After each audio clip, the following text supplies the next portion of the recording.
What is going on, everybody? Welcome back to the B&B channel. If you guys have been sticking around for quite a while, you guys know that I did buy the Shimano Slx, and it has been in a multitude of videos that I've been producing on this channel. Today I'm actually doing something very special. I'm going to be actually casting this bad boy, showing you how to cast it, edit your settings on this thing to where it makes it perfect and you will never ever backlash. And yeah, we're just gonna hop right into it. Yeah, my neighbor over there is looking at me kind of weird, so we're gonna dive in right here and see what we can do.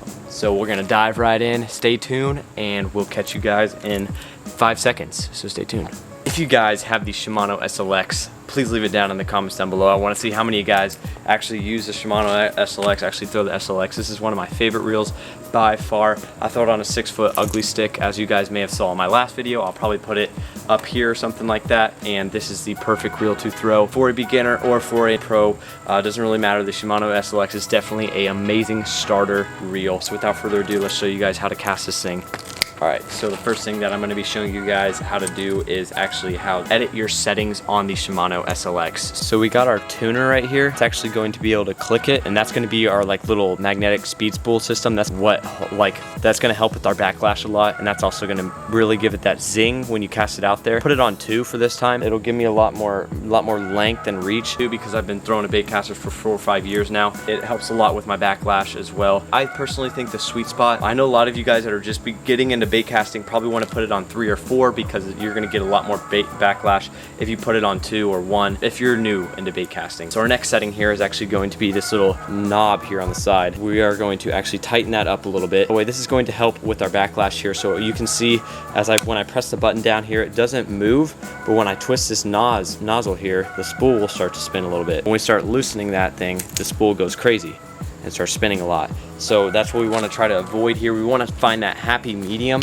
in between, probably about, you can feel it really, and especially in the Shimano Slx, you can really feel where it starts to hit. So you want to push that button down. Okay, so it's starting to spin there. We want to tighten it up a little bit to where it just barely spins.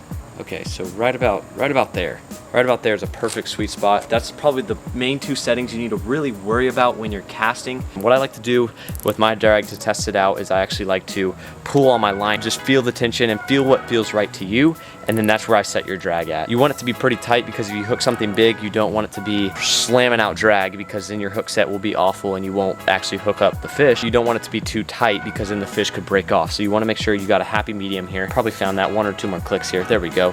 Right there, that'll do the trick. I'm going to show you guys how to cast it, show you the technique, and show you how this is done. We are back here. We've actually got thrown a little bubonic crankbait on there. Every single person can use this technique. Got our settings right. I'm gonna take a foot of line off of my reel here, probably about right there. I'm gonna take my hand right there and I'm gonna grab it, and then what I'm gonna do with this hand is I'm gonna grab it right there. So I'm gonna hit the button.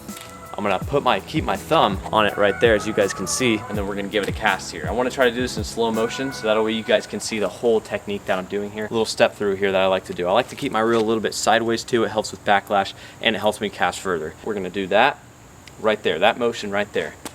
Boom. Little flick of the wrist. Cast it out there, just like that. It's almost spooled. That's how you cast that bad boy. We're gonna give it a couple more casts faster here, show you guys how it's done, not as slow as the motion. Here's how to cast it in a quicker motion.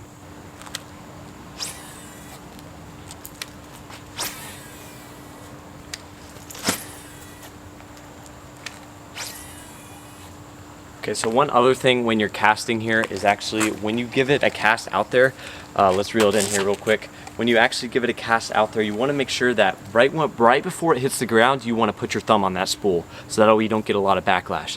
And that's something that I've realized helps me a lot without getting any backlash, is when you cast it out there. And I know almost every single angler does this. I don't know a person who doesn't do this and does not get backlash. So let's give it a cast out there, and I'm gonna try to show you guys a little close up here what it actually looks like here. So see how I put my thumb on that spool right before it landed, and then we'll boom, right there.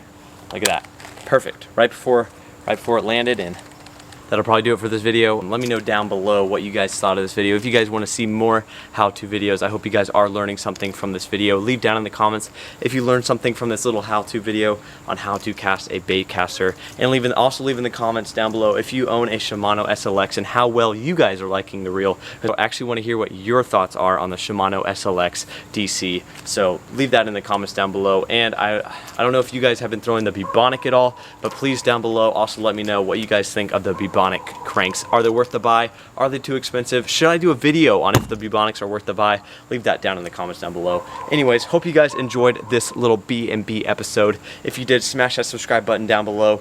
And as always, guys, keep on rocking and keep on fishing. Let's go.